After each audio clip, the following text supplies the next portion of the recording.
welcome into This Week in Pearl. I am your host, Frank Hutton, and what a wonderful show we're going to have today.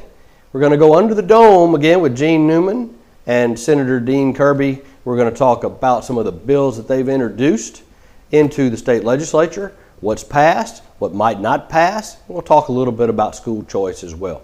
So you're not going to want to miss this one, so stay right there. We'll be right back.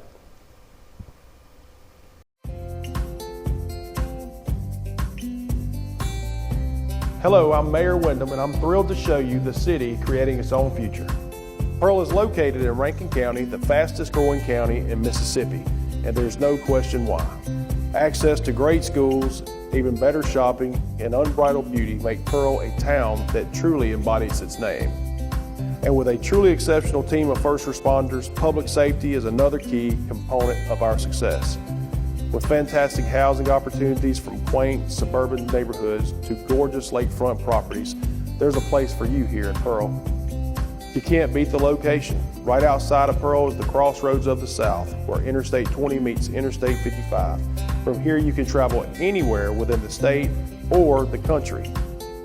Or you can choose to stay right here in Pearl or experience the small town atmosphere, community pride, and heart of the local residents.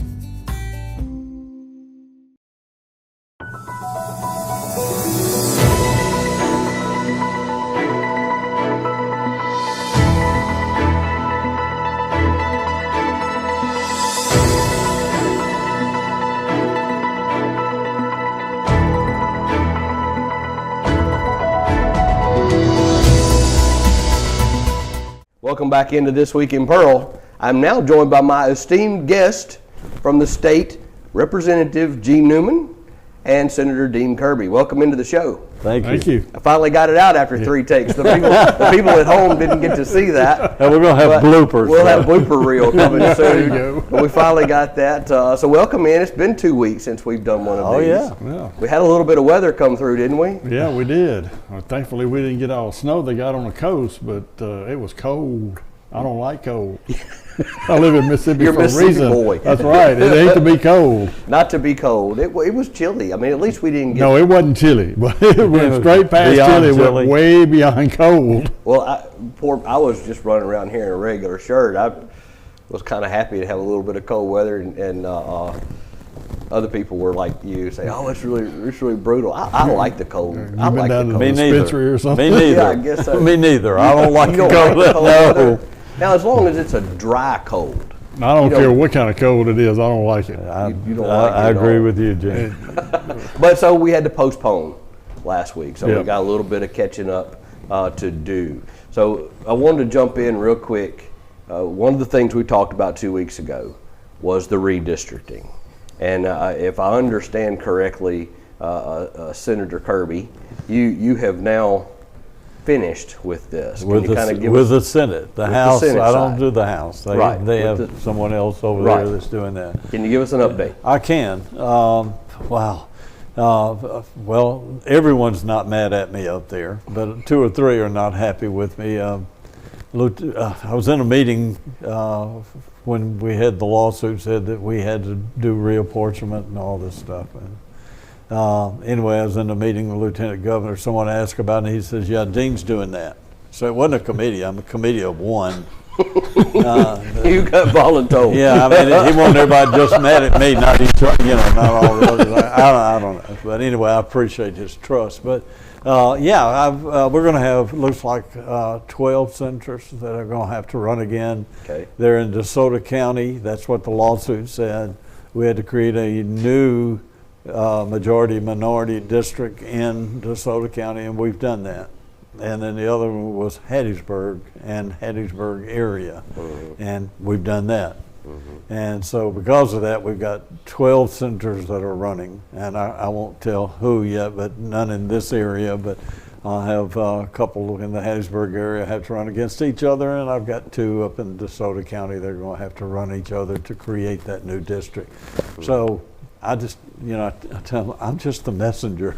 I didn't file the lawsuit. Actually, I was chairman of the committee 2 years ago that did reapportionment, and everyone was happy except somebody in New York who doesn't know anybody or anything. They just want numbers. Sure. And so anyway, we've got it finished. And what we do now, or what I did Friday actually, is we sent it to a law firm that has supposedly all this court experience and knows everything, and to see if that will pass, if the judges will be happy with that. Mm-hmm. They should be, but they should have been happy with the last one. And then it goes to 3 different companies that are really map experts to see if we're complying with the law and doing it fairly and doing all this stuff. Why 3? They always have. Okay. I don't know, but one's like in Pennsylvania, one in New York, and maybe California. We do Really? believe. Yeah, and they check and make sure that we're going by all the rules and regulations and all that the federal government would require as well as state. They've sent it back this week to our attorneys, who will give it back to us, and then I'm going to file the bill and bring it up. Okay. I'd like to do it this week. It may be next week. And then after you do that, it's on to the House. It goes to the House for their approval, and if they approve it, then we send it back to the judges at that point, and to make sure that we've complied. So, yeah, it's a problem. That's all I can tell you. This has to get done this legislative session? Yes. They have to. The settlement is that they have to run in this November. Yeah. I got it. So, it actually, the lawsuit says we'll run, that the ones that are running will run as close to a normal election cycle as possible. Okay. Which is August primary, and be held like a normal election. It was not a special election. So because of basically on court order, y'all have to get this done. There's no tabling this to Federal next year. judges. Right. Everyone here is happy. They originally said that it had to be done before, that it should have been done in this election cycle, and then the state.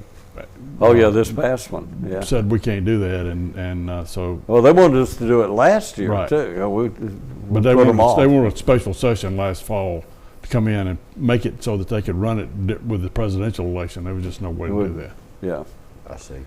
There's all kind of problems with that. I really wish our election commissioners, which is the governor, attorney general, and secretary of state, I wish they'd appealed the thing when they first did it, but they didn't, and I don't know why. But I'm sure they had their reasons. But anyway, it's been a real pain. But your part is done. My part, well, except for passing it. Except for passing it, right? Yeah, and believe me, I've had some say, I am not voting for that. How do you think it's going to go? Do you see it getting out of the Senate? Oh yeah, As it is right now? I think I'll get, out of the 52 votes, I'll get 35 to 40 vote for it. They'll vote for it. Well, what I told some of them, you better vote for it. If not, you're going to let the courts draw the maps. If they draw the maps, you may be running too. Wow. So yeah, we don't want that. Obviously, we don't want that. No, well, the original map that the plaintiffs sent us had 41 of the 52 running. That's what they wanted us to do. Whoa. Including Rankin County. Yeah. No kidding. 41 out of 52 running. That's what they want. That's what they wanted. Oh my. And we're not playing that game. No. People have voted. They've got who they want. If they're not doing a good job, then they need to vote them out. If they're doing a good job, leave them in there. Leave them there. Yeah. Anything else happening in the Senate we need to know about right now? Well, we're going through some of the same things they are.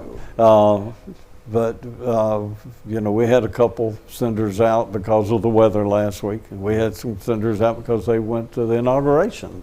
So actually, I think we had 4 go to it, 4 or 5. Okay. And then the weather, some guys on the coast just stayed home. Buried in snow. But I will say of the 6 that we have on the coast, 2 stayed home, 4 came. 4 came. Through the weather. They got a foot of snow there. Is that not That's crazy? amazing. Yeah. That's crazy. Yeah. I have 2 kids live in Ocean Springs, and they said they had 5 inches of snow in Ocean Springs. That's lake effect. Oh, we had a senator that sent us a video of him in his swimsuit It tells you how smart our senators are. In his swimsuit making snow angels. Do you care? He to had share, never seen do, snow, I Do don't you know. care to share a name? You want to call It was anybody on out? Facebook. We'll leave it at that. We'll leave it at that. You know, actually, I mean, I'm really glad it snowed there. Yeah. I am, and it wasn't any worse than it was, because there are children down there that have never seen snow. Right. Sure. And I think it's wonderful I that do we had too. it. I'm glad it was with them. I'm glad and they not had with it. us here. I was afraid they were going to have snow and we were going to have ice. Right. But it didn't work But out. it didn't that work way. out that Oh, thank goodness. Fantastic. It was cold here, but that was about it. Right. Which I like, and y'all don't. No, no. So Gene, what's going on in the house? How are we doing over there today? Well, we having fun. We throwing stuff out left and right. Well, you've got a lot of stuff. I was checking with just what you have authored. Now you're on a lot of stuff. You're co-authoring a lot of things, but just you specifically, you've got 20 things that you filed so far. You know, in the House. Yes, I introduced some things for people who Mm-hmm. request them, like the Sheriff's Association requests the bill on the sheriff's radar, and I introduced that for them. You know, it ain't going nowhere. I mean, Do you bring it up every year? I mean, well, they introduce it, and they've introduced different variations of it, trying to get it passed, and I understand the need for it. Yeah. You know, I understand that there's a real problem with people speeding on rural county roads. Mm-hmm. The biggest problem with it is when everybody in Mississippi drives through Louisiana or drives through Alabama, and every county they go to or every parish they go to, they see deputy sheriffs sitting out there on the interstate running radar. That's what they think is going to happen here. Yeah, speed traps. And it's just be a bunch of speed traps. And the sad part about it is, I can't tell them that won't happen. You know, we elect our sheriff. We trust him to do his job. Mm-hmm. But the problem is when you see what's happening over there in those other states, and in Arkansas, you know, you look at those deputies sitting out there on the interstate running radar, and they'll write you for 2 or 3 miles an hour over because all they're doing is revenue enhancing. right. So that's the issue. And let me tell you a problem that he has that I've had when I introduced it and all. The reservoir area wants it and needs it. Mm-hmm. I mean, they really do. And those subdivisions and all out there, They they're do. outside the city. You're talking about the Pearl River Water Valley Supply District, Yeah. right? And make sure I say it Yeah, correctly. Now, you get down around Puckett, no. And they Well, get could you really not sing- mad. if Could you not single out, you know, an agency or two? I tried to, by supervisor district, I did that bill one time.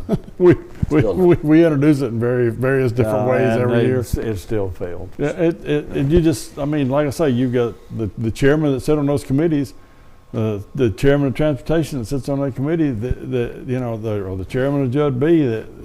That they drive the highways. They see what happens. They're.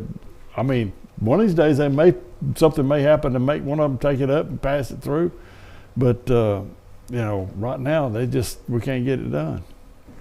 Why have speed limits then on county roads? Well, It's there is. basically a suggestion. Well, I think there- they can- If there you can't is. enforce the rule, if you They can't can, they enforce can get them for speeding. There is ways that they can get them for They can speed. follow them. yes, you can do timing. Just can't do and radar. You can do all of that. I mean, Right. right. But it's a whole lot easier just to take radar out there and Sure. run radar. But you know, the reality of it is, it won't be long before there's a new device that comes out. I understand it may already be out. That's a time device. That's you know, back in the old days they had a mirrored device that you could sit there and watch. Well, I mean, you think about the technology of what's out there, and it will be a new device that won't be radar that they'll be able to use. But on those streets that people speed on, like the long streets and subdivisions,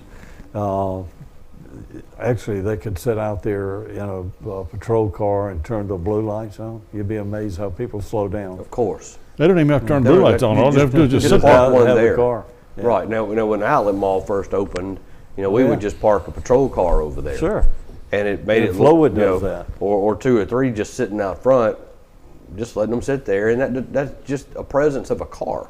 Yeah. is enough to deter. Now, I'm looking down the road, of course, but when's the day coming that the card just tells on you? Well, that's what I'm talking about. It's coming. That's coming. I mean, I don't know how legal all that is. I don't know what the. Well, I mean, most of the insurance companies now require you to put some kind of device on your car, at least to tie it to your cell phone, Right. that records your speed and sends it back to the How insurance you company. drive So and all that, that's how sure. they rate how much they're going to charge you for your policy. Mm-hmm. And it's just a matter of time before they put one of those things on there and they say, "Oh, you speed too much. We're not insuring you." Right. Or you're Yeah. careless or Well, reckless. mine now, and I'm sure others do, if the speed limit is 55 and I'm going 60, or say set the cruise on 60, it'll flash what the speed limit is. Right. So there's a day coming. It's going to be interesting. Yeah.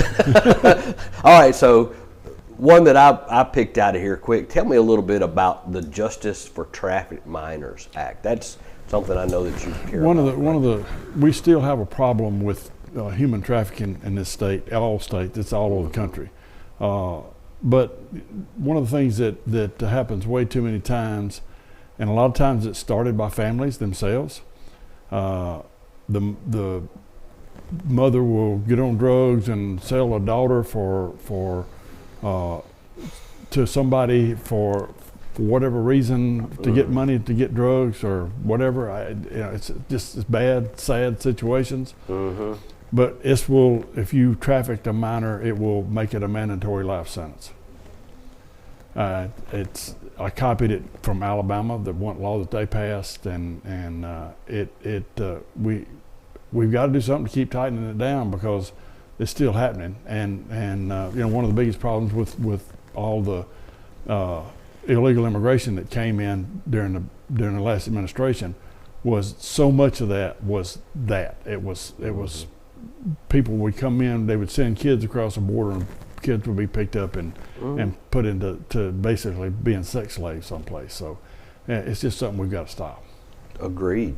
I mean, it is something we've got to stop. Yeah. And I'm really thankful that President Trump has the military sitting on the border now and stopping all this just illegals. It's an invasion, literally. Yep. And not to mention the fentanyl and all the stuff coming over, the drugs and the child trafficking. I was encouraged. Did y'all see the story over the weekend that was put out by Fox News about them identifying 75 to 80,000 of those missing 300,000 kids? Really? Really. I didn't see that. They have I did managed not see to that. identify where they are and actually touch where they are and see them. So they're working. Good. And it was Harris Faulkner reported it on Fox. She had information that they had found at least 80,000 of them. So they have been working on this for quite some time. The guy that owns the CEO of Goya Foods, he started a nonprofit called Goya Child or something like that, where he's funding a lot of this, and they're doing nothing but searching for these kids. That's good. So they have been doing this before Trump got into Good. office. Glad to hear it. But that was just recently. That was this weekend that was released. But Wow. child trafficking is got to stop. It's just 100%. It's just wrong. It is, and I agree. Lock them up. Lock them up. All right, you've got another one that I've always thought was strange when it changed back in the day about driver's licenses. You've introduced one about driver's license suspensions. Tell us what we're changing.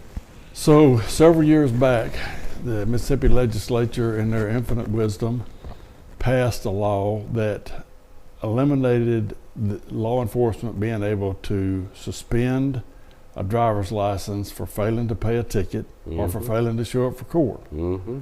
So if you want to know why people run red lights randomly and why they speed like they do, they get out and do donuts in the middle of the interstate and do those kind of things, is because they know there's nothing you can do to them, because with the Supreme Court rules the way they are about not being able to hold somebody in contempt the way you used to, and the laws that says you can't suspend driver's license, it's just a bad situation. And what we're trying to do is resolve it where you can go back to suspended driver's license if you don't pay the ticket.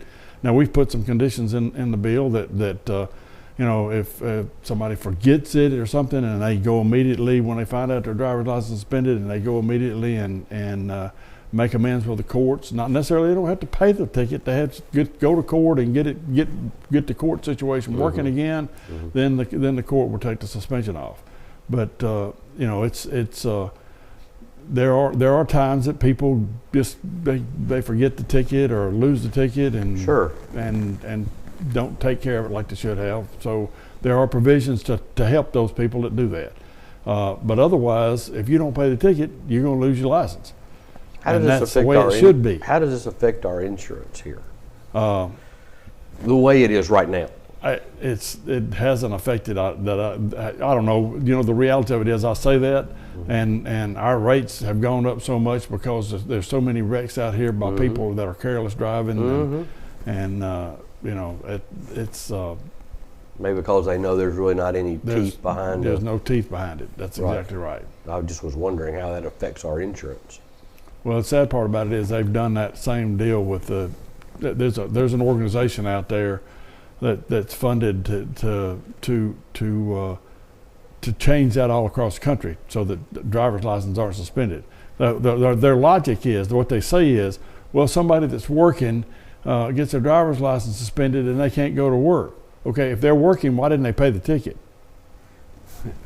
If they're working, why didn't they pay the ticket? Right, obviously. This doesn't make it. That logic doesn't make any sense to me. No, it doesn't. And they say, well, you know, somebody that's been in jail can't pay the ticket. Well, when they get out, they knew they had the ticket. You know, they need to go take care of it. Or they now know that the license is suspended. They need to go take care of it. So, you know, there's reason you put hammers on some things because people won't do what they're supposed to do. Right. And people do need, I mean, being conservative, I don't want the government taking care of me. I need to take care of myself, and I need self-responsibility. And it's unfortunate that we have to impose laws like this to force people to be self-reliant. Is that a nice way of saying it? That's a good way to say that. Is that a nice way to say that? I mean, yeah, all right, so another one that you have introduced that I really want to get to because it has to do with health records, electronic health records. Explain that one to us as well. Okay, so under federal law, you know, if you go get a MRI or X-ray or whatever, everybody's familiar with MyChart now because everybody has a MyChart. Right. Because the federal law requires them to. Some people don't use them, but a lot of people, more and more people are using them. I have it right on my phone. So if you go get a scan or something, and you know you go and tonight when you open up MyChart, you get a notification that you have a message in MyChart. You open that notification up. And you thought you were going to get a scan because your back was hurting or something, and it shows you have cancer. People are having heart attacks when they open it up and they see that like that. So this is not my deal. I've copied a Kentucky. This is somebody brought this to me from here in Pearl that works in a medical profession and told me about it. They did it in Kentucky, so it requires. It's 72 hours before it can be put on there to allow your doctor to look at it and contact you if there's a need to, if there's an emergency need to. So, you know, if they open that scan up and it's showing something that needs to be done something about, because in Kentucky they had somebody commit suicide. They saw something on there and they went and committed suicide. So that's what the bill does. It simply so. UMMC would you go up there and have a scan done, and they would simply hold it out of MyChart until the doctor had a chance to look at it. Yeah, and I've received it, going to the doctor, like had a scan and got it the same afternoon. Yeah, that's what they're doing now. They try to as soon as they get the scan done, they put it on MyChart, and all this would do is hold it for 72 hours. Yeah, why is that a bad idea? Well, it's not a bad idea. That's what I'm saying. Who would be against that? Well, you know, technically the way the law's written, the way the federal law's written, it's to put it on there, you know, as soon as possible. I think the words are kind of strange, so they just go ahead and put it on there. you know, because you're going to a radiologist and having a scan done, and he puts it on there. I mean, to him, okay, this shows this. That's what it shows. He's not dealing with you personally. Your doctor is. Right. And so your doctor needs a chance to look at it before you see it and see that you have the something. radiologist tells the doctor what's wrong. Right. Right, and then of course the doctor could write something, send you a message through my chart, says your scan looks fine. Don't worry about anything you see I mean, they could put the scan on there once the doctor's approved it. You know, it can go up regardless. After 72 hours, it'll go up. Sure. So that, you know, if your doctor orders a scan, then you know, like they know that they've gone off. In other words, you go to the Mississippi Sports Medicine and one of the doctors or Capital Ortho, and one of the doctors over there orders a scan, and you go get the scan done.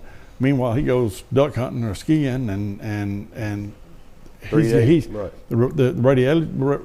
scan comes back and it's showing something really abnormal from what you thought it was going to be. Because I mean, a lot of times people with back problems and people with other problems like that, they take a scan for one thing and it's showing something else. Right. And the radiologist puts on there that, you know, that it's cancer metastasis to the back or something like that. Then you know, so this just something I believe is necessary. I mean, this I don't mind sharing this because, you know, my father wouldn't mind. This literally happened to my dad just a few weeks ago.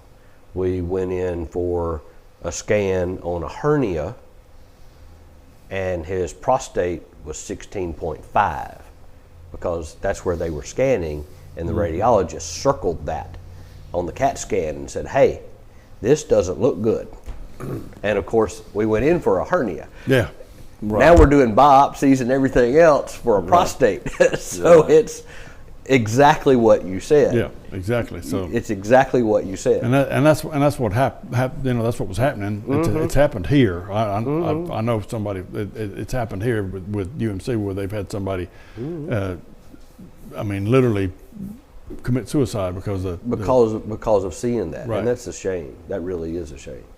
Y'all, you've been busy over there. You've got a lot going on, and he's got a lot going on over there, Senator. Not as much as he does. Just different, going different directions. It's just different directions because it's two separate parts of which is wonderful that our system is set up. I promise you, the people have gotten their money's worth out of both of us. Well, just the redistricting alone. Oh, it's is you know, enough. when I did had the committee and we did the whole state. 52 senators. I have spent more hours since July doing 12 than I did on 52. Wow. It's amazing. And like I say, we just last week sent in, and I've been working on it since July. Yeah, it's not that easily done. The domino effect. If you change one precinct in someone's district, they've got 50, 60, 70,000 people in their district. You split a precinct, take 500 people out, or you take one street out. That district changed, and that guy has to run again. So, and then when you do that, then all at once he doesn't have the proper numbers, so he's got to pick up from a guy over here on the other side, and domino effect. It's very much a domino effect. Wow. So it's really complicated. I had one guy came to me and said, I got my district figured out. I said, well, Lord, let's go over and look at it right now and on the map and see. And he said, all I got to do is take one precinct from Andy Berry and one from Brian Rhodes, and then I'll give up this in Hattiesburg, and everybody's happy. I said, well, no, I'm not, and Brian Rhodes and Andy Berry are not. Why not? I didn't add anything to their district. Well, you took away. Yeah. They got to run again. Right. So I said, we're not doing that. But I am the senator, see, being pro tem, and I'm supposed to protect these senators from having to do things that aren't necessary. But also, you've got more business of the Senate besides just that. Oh my God, yeah. Yeah, that's the other problem is every time the lieutenant governor leaves, he has to run the Senate. Sure. Yeah, which a couple of days last week I presided. That you were presiding. Yeah, and I enjoy that. I do. You not only and he was governor last week too. Yeah, because the governor they were attending the inauguration. That's right. That's right. I should have called you and said, "Hey, Governor, how you doing?" Yeah, I could have given you an advance pardon, maybe. Yeah, right. Oh my Lord! Oh, that's another rabbit hole. I don't even want to go down. When you get in trouble, just put a date on it. Just put a date on there. I expect if I did something like that, the governor would be home pretty quickly. I would imagine that would And the lieutenant that governor. would end your tenure real They quick. would probably ask me to resign as pro tem. Yeah. Let's not do that. No, I'm not going to. Let's not do that. All right, so But it is a good thought. it is a good thought that it is. We just make sure you do everybody. Oh, Your yeah. family, everybody. Get everybody. All the senators. All the senators. Well, Biden did that. That's what he did. He did everybody. So let's just get everybody. Blanket. For all crimes. All crowds across the board. Anything his son's ever done. Lord have mercy. That was something, wasn't it? Yeah. I mean, that oh my gosh. I mean, we could get off in the federal talk. We could be here a while. We because could get deep in the weeds. we if could you get want. deep in the weeds. Trump has been in office, what, 6 days? And Because already today's 7th, and look at all the stuff he has changed. he has already. done in 6 days. I mean, just, Unfortunately, he's only can be there 4 years. I know, right? And I don't know if he can turn everything around that's going the wrong direction. Did you see J.D. Vance on TV this weekend? He was on CBS Face the Nation. Oh, I didn't see that. Oh my! He really does need to do a master class on how to do interviews with mainstream media, because he He was good. He makes them look silly. John David, that's his name. He really does. John David Vance. He makes them look silly, and they really try to argue with him, and you can tell he's the smartest one in the room. You can really tell, because he doesn't get flustered or frustrated. His demeanor doesn't change. His voice inflection doesn't change, and he just pounds them with factual statements, and then they end up stuttering and looking silly. It's fun to watch. He's very bright. He's very bright. So I'm encouraged that with 4 years of tutelage Yeah. from the Don, that The Don. from the Don, that you may end up with 8 years of J.D. Vance. Right now, that wouldn't hurt my feelings. Wouldn't hurt my feelings either. All right, so since we last talked, HB1, the nice bill that was put together for tax and sales tax reform and income tax reform and economic development, and that passed the House. That passed the House. This one, Yep, the Build Up Mississippi Act. that's right. So some key components were in there. Correct. And you don't have to cite it, but we'll put it on the screen. But several things in there about cutting state income tax, reducing grocery tax. Y'all passed that out and sent it to the Senate. That's correct. So, Senator, when do y'all plan on taking up HB1? I couldn't tell you. Not on schedule yet? No, because we have a bill also that just hadn't been, and it's a little bit different from that. It's going to be a little different. I can tell you that. It will be, ours will be a tax decrease. There's no doubt about it. And the grocery tax is one thing I think everyone wants. Mm-hmm. But well, this one right here, talking about taking the income tax and reducing it, where it came out of the House was reducing it every year for 10 years. And Right. then, trying to provide a net tax cut. Let's move on to the next one. The next component, if we can, is sales tax adjustments. Yeah. Where you're reducing sales tax, and then the local governments could opt in or out. No, No, they're in. they're in. Right? They have to They would opt have to out. opt out. They have to So opt this out. is what happens. When you take the grocery tax away, you take the diversion that goes to them away. So what we're doing is we're increasing sales tax in period from 7% to 8.5%. It's the 1.5% will either go to the municipality, Right.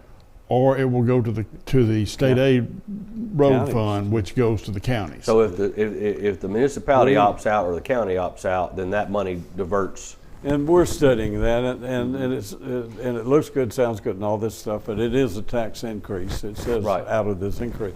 But the grocery tax, well, first off, the grocery tax is just on edible goods. Anything else you buy at the grocery store, toilet paper, shampoo, whatever it is, you're still going to have the 7%. And that's fine, what you're trying to do. But the part we're having a problem right now, I think probably what we're having a problem with is that 1.5% that the cities and counties can do. That's on everything. Mm-hmm. So we're seeing that as a tax increase. I follow. It is a tax increase. We didn't say it wasn't. Right. We're decreasing the income tax, and that's over a period of years. You know, the first year we're going to drop 3%. That we're going to drop from 4% to 3%, and then after that, for 10 years, it's 0.25% a year till it's gone away, till there's no more income tax. Till it's gone completely. Yeah. So you're just moving it from one side of the balance sheet basically to the other. Is that the way I'm seeing this? But that's, you know, when you look at that total income tax, when you take that away, that's a what is it? $2 billion? $2 billion a year. Mm-hmm. So over a 10-year period of time, you're talking about a $10 billion tax decrease. Right. Well, when you add the 1.5% back, it's actually a little bit more than that. But when you add the 1.5%, when you add the 1.5% to the sales tax, that takes away some of that. Mm-hmm. But the overall net over 10 years is a $10 billion decrease. Decrease to the state anyway. Yes. Yeah, Gene doesn't like it when I say this. Now, he's my very close friend, as you know. But we're a little bit more deliberate, and we've got tax experts looking at it. We've got a lieutenant governor that's the tax attorney. Mm-hmm. So we're looking at it carefully to make sure there's not going to be a true tax increase. Right.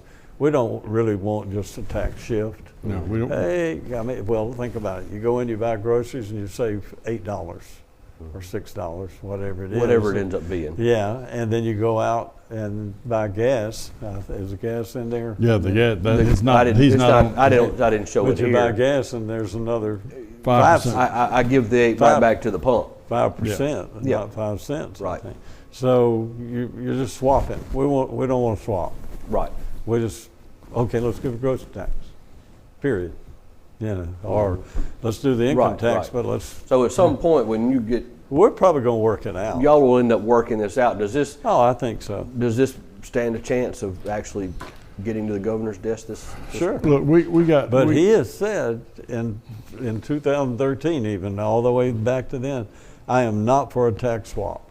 Yeah, Right. You know, and that's the reason what we're trying to do is not just a swap. I mean, it's got to be after 10 years. I think. After 10 years, we're not saying up front that it's going to be a decrease. We're saying up front that it's actually going to be an increase. Actually, we've been told the first 3 years is a tax increase, and then after that it gets When you actually going start down seeing a decrease. That's right. The first 3 years is increase. Yeah. Okay, then So I got we're you. going to play with that. I see if got we you. can come up Let's with move on to the next one because there's one more in terms of economic development strategy there, Gene. Y'all described it as a Build Up Mississippi Act aiming for comprehensive tax reform that supports economic development. Can you kind of So walk us this through is I'm gonna hit you with the first problem right off the bat. Okay. So we have some really good colleges in the state of Mississippi, universities, I guess is what you call them now. But those universities produce some great students. Those students are our grandchildren and our children, and they're getting out of those schools and they're going to Nashville, they're going to Austin or Dallas, they're going to Florida. What's all three of those states have in common? No income tax. So, we say we call it an economic development. So the companies that are coming out of California that's coming in here and putting these big developments in, building these big factories and doing the things that they're doing, they're coming here because of the business climate. They're coming here because, not just because we have low taxes, but because overall the state of Mississippi has a great business climate. We have very little regulations, although we have too much regulations for what we have, but we could eliminate some of those still. But we just need to keep working on taking those away. We need to keep our budget as low as we can keep it and take care of our people so that they'll stay here.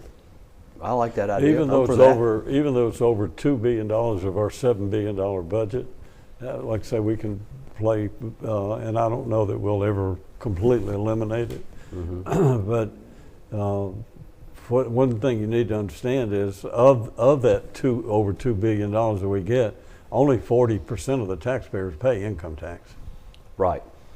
We're not everybody in the state of Mississippi pays. Well, those that don't have jobs and don't, Correct. They don't, and retired people don't own their retirement. So, it's only about 40%, but it's a heavy 40% right now, and I agree we need to decrease it if we can.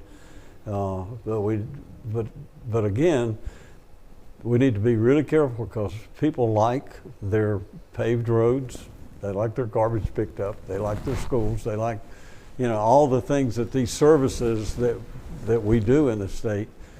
I've managed to see, I think I may have said this last time, and what goes up comes down. We've had a lot of federal money coming in since COVID. That money's running out. Things are stabilizing. We lost we didn't lose. We were under estimate for December by 116 million, and we're down 80 million for the year, July to July. Well, if you're losing money and you're cutting taxes, somebody got to pay fiddler. True. So we need to be really careful. And I know that we've got good people on the House side and Senate that can work this out. But I hate taxes. I don't mind telling you. Right, sure. But again, a lot of people don't pay income tax. But all of that, what would help me the most? Income tax.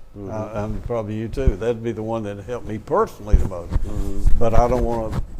I want to do what's right for the whole state, so we just got to be careful. The other issue is the fuel tax that you talked about. We have got to do something to get MDOT funded correctly. That's right. And they need to know that their funding's coming. They need to know what's going on, because if it not only affects them being able to maintain the roads, but MDOT's about 90% plus federally funded.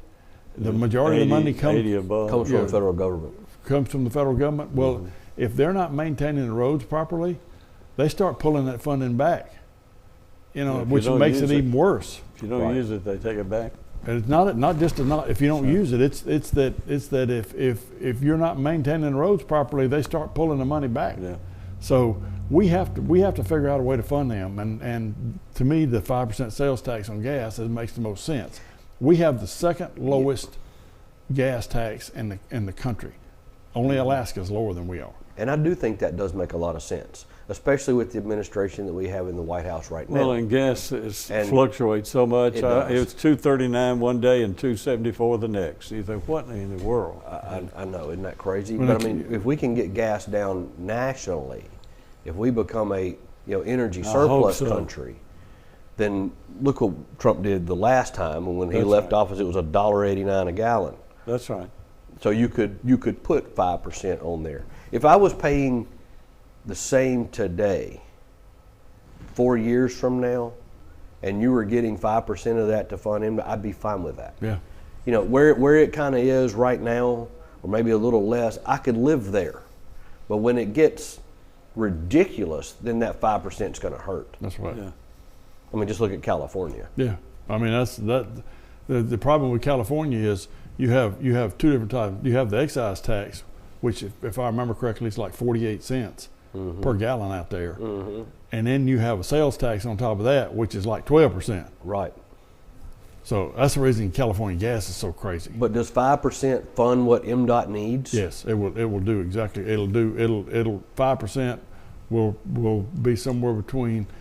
I've been given different figures, but somewhere between $350 and $450 million. They need $400 million a year to be able to. In the last few years, we've given MDOT close to $2 billion additional, in addition to their regular money. So they're being funded, I can tell you. But that money's running out. That's what I'm saying, and we've got to be careful with it. But we need whether you just do an increase in the excise tax or we have to figure out a way to fund MDOT fully and not necessarily rely on Fed. Right. Well, no, that money that we're giving them is to draw the federal money down that they have. How things have changed in all of our lifetime. When I was a kid and lived on a gravel road, and a road grader would come once a month, maybe, and grade the gravel. Smooth it, right. And we were all so excited. Now people want 6 lanes, and you better not have a pothole.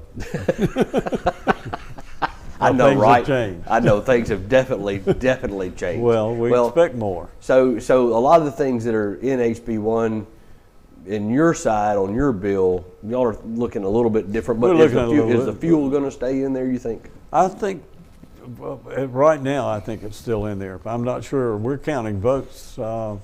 You got to remember, we got 12 people running for office, and they don't want to raise taxes. Exactly. Not right now. And plus the others that wouldn't. Well, So- you alluded to that because I was thinking about that earlier. That's why I'm asking, does this get done this year? Because you've got 12 people that are going to have to. Does this just It's not going to make be harder to pass things. I think you guys only have one person that's running. Yeah, well, we got 4. No, it'll take at least 4. It's gonna gonna take be at least 4. At least 4.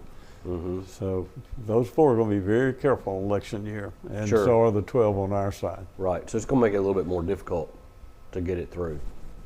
Yeah, Okay. I'm not saying we can't. Well, we're going to keep talking about Look, we take, honestly, we do. We take every bill the House sends us seriously. We're not just saying, oh, it's a Sure. House bill, let's Right. do our own. You're not Chuck No, Schumer. we don't. I mean, we take them seriously. They've worked hard and for a long time have come up with this bill. So Well, let me say this about the Senate. I mean, we've talked about before that we're supposed to have an adversarial. Correct. That's the way it's supposed to work. But you got Senator Josh Harkins from here in Rankin County is the chairman of finance over there, and then you got Senator Briggs Hobson from Vicksburg, who's chairman of appropriations. Those guys are really smart. They got a good whole guys. bunch of people in the legislative budget's office that are really smart, that know what they're doing, and our chairman Trey Lamar and Chairman John Reed and the speaker and the lieutenant governor, all those guys are they want to do what's right for the state of Mississippi. This is Right. so not just to get somebody money. yeah, it's Exactly. the objective is to do what's right. So Yeah. they're going to come together with something, and hopefully it's this year. Maybe it won't be. Maybe that we get into that legislative thing where it's 2 or 3 years to get something done. So right. But I can tell you that I trust all those guys, and I know that they will do the best that they can for the state of Mississippi. I agree. Well, and everybody's on board for trying to reduce grocery tax. Everybody's on board for trying to reduce income tax. That's right. Everybody's for that. It's just do it at the how. right time. How do you do it in a responsible way? In a responsible way It doesn't hurt people. and doesn't swap dollars from one Yeah. side to the That's other. it. right. Yeah, Yeah. we're all for Yeah, that. no. So we'll keep talking about that going forward. We may not talk about it next week, but we'll keep a pulse on it there, Senator, and see how y'all do with yours. Well, we'll pay attention. I know this last week and the week before, Senator Harkins and Briggs Hobson and the Lieutenant Governor and our Chief of Staff and Elbow and some expert. I left there one time at 10 o'clock and they were still back there crunching numbers at Were they? night. So yeah, they worked every night. trying to I think. figure it out. Yeah, Trying to figure out how to make it work. yeah. Well, we're anxious to see how that. We have 69 more days. 69 more days to talk about it. So we'll be anxious. And so this next week we have to get everything out of committee that we're going to get out, which a lot of it ain't coming That's out. by Wednesday, right? Everything but revenues By next Tuesday, yeah. Oh, by next Tuesday. Yeah, got to come out of committee. Gotta come out of committee, yeah. Like tomorrow. No, it's a week from. Is it next It's week? next Yeah. Tuesday. Yeah. Okay. So when we meet again, you'll have one more day to get it out of committee, or it And dies. I can tell you now, if it don't come out this week, it probably ain't coming out. probably won't. There might be 1 or 2 things the chairman will meet again for on Tuesday, but it's got to be something important to him, or he ain't meeting. I got you. Yeah. I got you. So 1 week to get it out of committee. Yep. This is it. And Pretty much. Or it's Yeah, done. and it's hard. It's done until next year. Let me tell you, this week, because my committee assistant does the scheduling for the committees in different rooms, and I want to have a rules committee meeting. I couldn't get a room. I mean, so I'm gonna have to have it like early in the morning, Wow. or late, like 6 o'clock in the afternoon, to start a meeting that'll last a couple hours. So, Oh boy. yeah, I'm not gonna make people happy, but that's my fault Because because those others were calling in and booking those rooms. wow, amazing. So, Well, we and got I just didn't realize it jumped the time. It Well- just jumped up on me. Let's talk about one more thing that we kind of mentioned last time. Let's talk a little bit about this school choice bill that's hit the floor at the House. And it's That's a just one of them. It's just one of them. I happen to pick there's- 1433. This one I picked because it's talking about D or F rated districts. And I know where I stand. I'm a no. I know where you stand. You're a no. I'm a no. Everybody's a no in this room. But what is pushing this so hard to make it where they want to drive school choice in the state of Mississippi? What is behind all of this? This is a national drive. It's not just in Mississippi. You got some groups that are really pushing it, and you know, to me, a lot of times I think it's somebody. Usually, you follow the money, and somebody's going to make something off of it. The end goal is what I believe is that they want school choice so that they can use public money for private schools, which is against the Mississippi Constitution. But that's I think that's the biggest end goal. But you know, the simple reality of it is we have school choice. We don't need it. They don't need any other version of it. We have it right now. If somebody lives in Smith County and they want to go to Pearl schools, all they have to do is move. It's just that simple. If they want to come to Pearl schools, they can move here and be part of this community and participate in this community and send their children to this school. If they don't want to be part of this community, they don't need to be in my school. You know, I don't another disagree thing with that at is maybe we're looking at this wrong. Oh, we got bad schools over here, so they're going to send the kids here. Yeah, that might be our fault. You know what I'm saying? I do. Because maybe we're not doing something for those DNF schools to make them be at least C schools. Exactly. So maybe we need to crack down more on the DNF, and they won't want to leave and go to another Well, school. you know, why not take a page out of what the president is doing with California? The way he's talking about putting, you know, stipulations and maybe a special master or something around this money. If you want to get state money for your school, well, you're going to have to start meeting certain criteria, or you're not going to get it. I mean, there's I don't know if that works. I don't know, but there needs to be something done. I don't think this is the answer. School choice, taking and following the kid around, as Representative Newman just mentioned. I don't think you move a kid from Smith County, let him come to Pearl schools when they have zero vested inside Pearl. Well, of course, Zero. I would hope that, I hadn't seen the bill, but I hope it says that the school would have to accept that student too. In other words, it'd say no. Right. No. I've heard a lot about this Empower group. Oh yeah. Who that's is who's this? pushing it. Who It's is this a Empower federal, group? a national deal, and the guys from England, I think, that's doing it here. I mean, have they done anything good for our school? Or are they just trying to? Because this sounds more destructive than it does sound constructive. Well, well. now I don't want to get into the groups that's doing it, but you know, they're doing what they think they believe or what they believe, and you know, I just. Well, let me say this. Rankin and Madison County schools are good school districts. Yes. And those people that represent those schools in the Senate, probably in the House, they don't want to change. We don't want you to mess up our good schools. DeSoto County and up that area, same thing. Because I've talked to the senators. Get down on the coast, same thing. Leave us alone. Now, some rural schools, Delta schools, Jackson schools, I understand they got problems. We don't have those problems.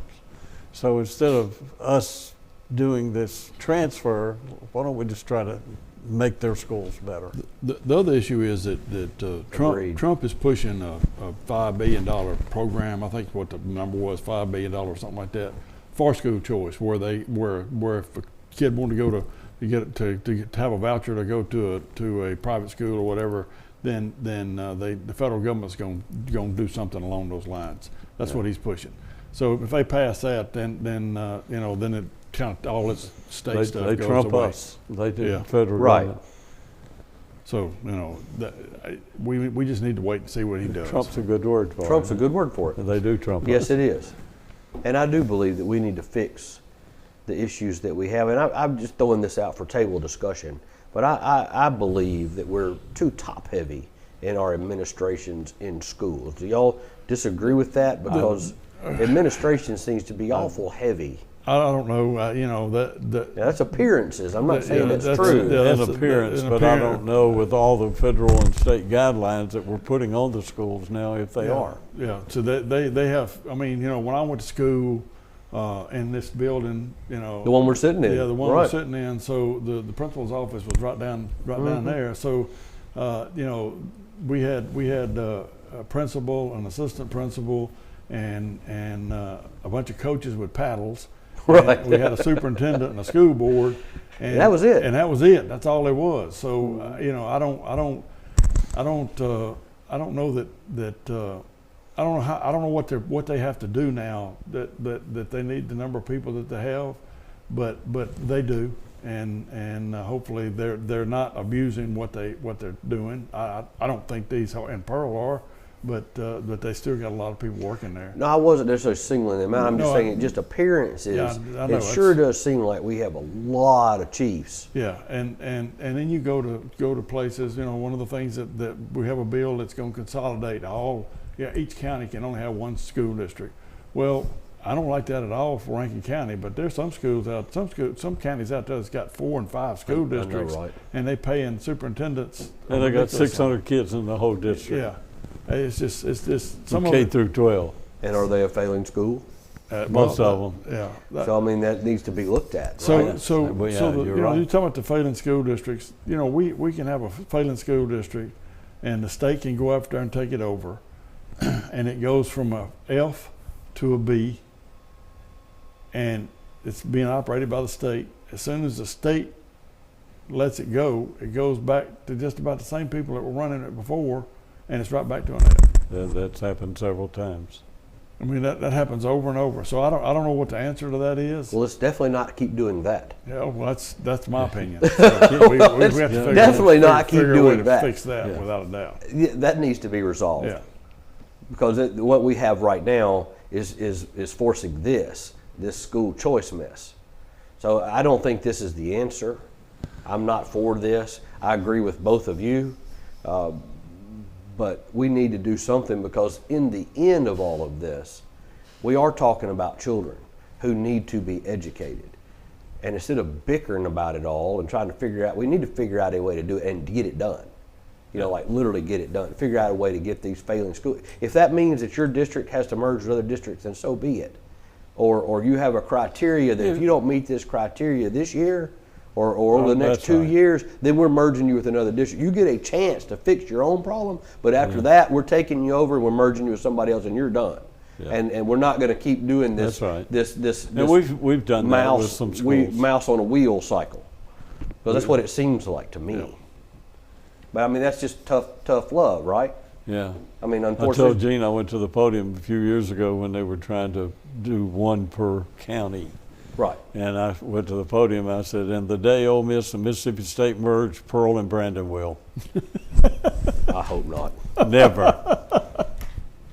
I hope not. Well, I mean, Pearl School District's a school district. Rankin County School District, a school district. Let's just leave them alone. Let them keep doing the good job.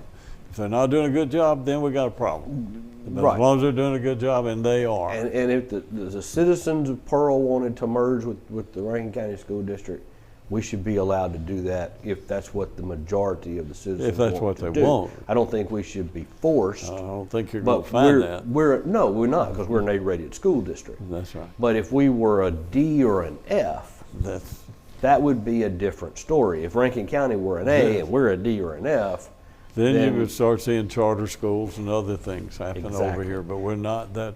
I can't see in the next 50 years that happening in Burl. I can tell you. well, I can't blame anyone because I've had 4 kids go through Pearl, and all 4 of them have a master's degree or higher. You know, they have really good jobs and they're doing well. I've got one that's finishing up his doctorate right now. So, I mean, that's marvelous.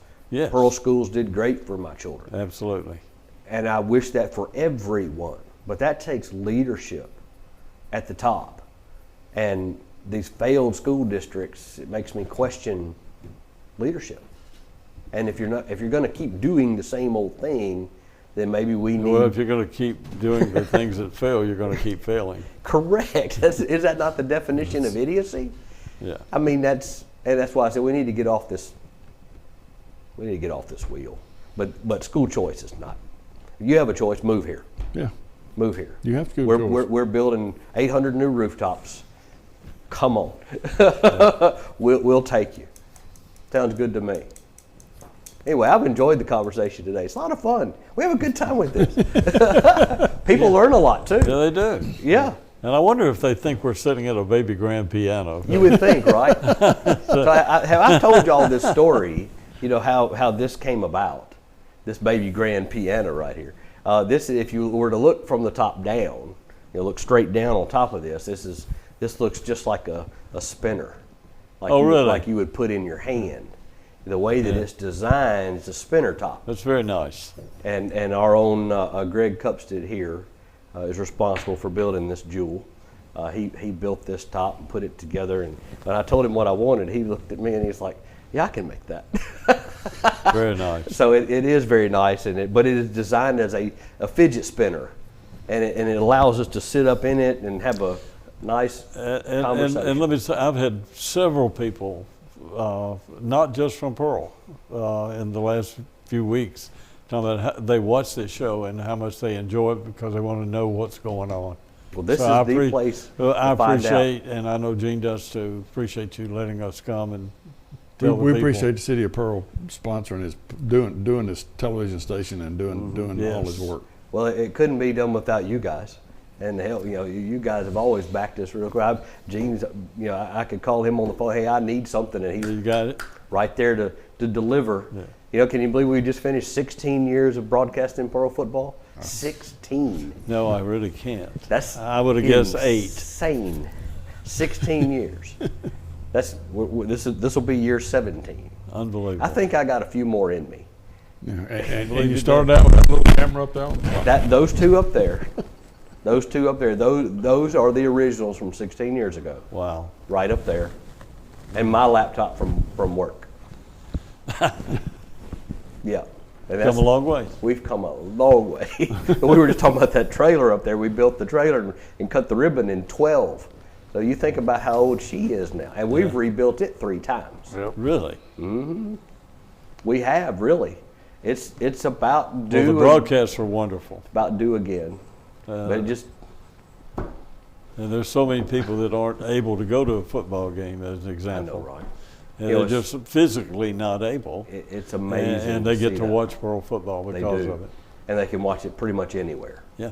You can watch it on Comcast or Xfinity, whoever they are. Yeah. You can watch it They there. don't know. They don't know. They can watch it on the internet. All the way to YouTube. You can pull it up on your phone. Yeah. I mean, you can watch it pretty much anywhere. It really is amazing to me, and not to get off on this, but to see where these people are watching it, where they actually are in the world. And we're seeing a lot of .mil addresses, you know, coming from the military, and they're just all over the world. Good. So, you know, they're and a lot of them are like in Germany, UAE, and you know, over in Europe we get some from South Korea. You know, there are these .mil addresses from there. So I know it's people that are serving in our military that are probably from here, that are either watching their own kid or their nephew Sure. or their niece or something. Or they went here and they just. Or they went here and they want to watch it. And then you've got the people that just can't attend anymore. Yeah. That just really want to watch Pearl football. Absolutely. Absolutely. And it's I love doing that. That's why I like doing it, because and not to mention we were first.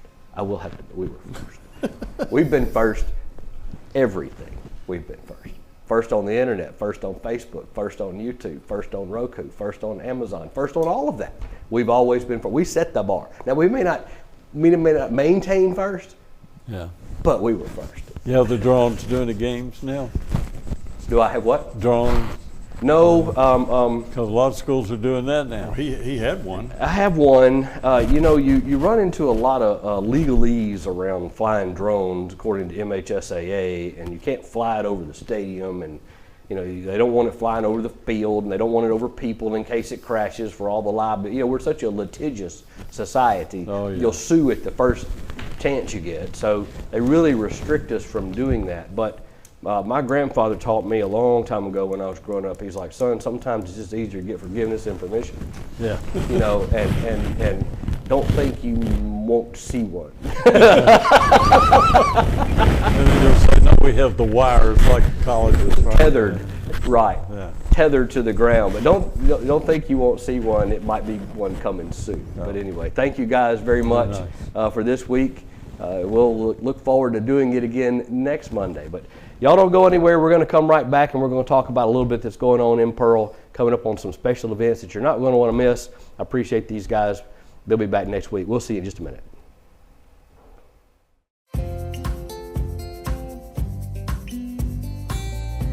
Hello, I'm Mayor Wyndham, and I'm thrilled to show you the city creating its own future. Pearl is located in Rankin County, the fastest growing county in Mississippi, and there's no question why. Access to great schools, even better shopping, and unbridled beauty make Pearl a town that truly embodies its name. And with a truly exceptional team of first responders, public safety is another key component of our success. With fantastic housing opportunities from quaint suburban neighborhoods to gorgeous lakefront properties, there's a place for you here in Pearl. You can't beat the location. Right outside of Pearl is the crossroads of the South, where Interstate 20 meets Interstate 55. From here you can travel anywhere within the state or the country.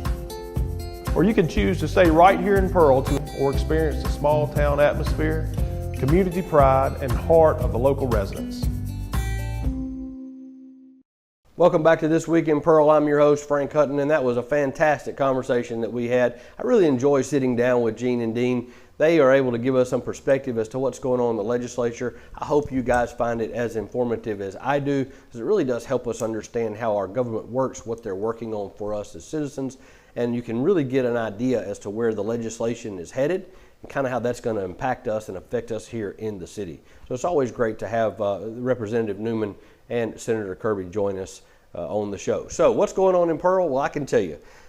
Main Street Pearl is going to be hosting its annual Mardi Gras Moonlit Masquerade. Now that's going to be Saturday, February 22nd. It's going to be from 7 to 10 p.m. right inside the Pearl Community Center, the big gold room. It's where it's going to be held. Southern Comfort Brass Band will be playing, and they will be our featured entertainment. Tickets are per person $50. You can go online and get those at cityofpearl.com, or you can go to Main Street Pearl's Facebook page where you can obtain your ticket for that event. It's a fun event. They had it last year. It was the first one last year. It was a packed house. Everyone had a really good time. The silent auction that's there, raising money for a really good cause. So it's definitely something you would like to attend. If that's something that you think you would enjoy, definitely visit the City of Pearl website or Main Street Pearl's Facebook page and get your ticket today. It's a lot of fun. I think you'll have a great time. Hey, look, I've had a great time bringing this to you today. We're here each and every week doing our Under the Dome segment with our state representative and our state senator. So you don't want to miss these shows. I appreciate you guys watching. Until next time, y'all have a fantastic week.